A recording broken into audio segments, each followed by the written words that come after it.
Влак. Влакът е място за деконструкция на конструкта за национализъм.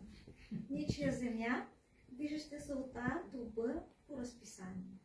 Започвам със себе си или с това, което е останало от мен. Главата ми е в София, сърцето в детството в Преслав, Шуменска област. Мислите ми в Гент, банковата сметка и апартаментът в Брюксел, Белгия. Имигрант без собствен национализъм. Мога да вземам назаем от други. Фламандци, италианци, шведи, французи, гърци, китайци. Неудобна съм за деконструкция.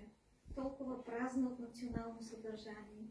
Готова съм за окупация, политическа, историческа, идеологическа, еротична, постколониална, икономическа, философска, човешка. Приемам колонизатори всеки ден след работа от 18 до 20 часа. Вечерям 20:30. Гарата в Гент. Влакът пристига на 11-ти перон на време.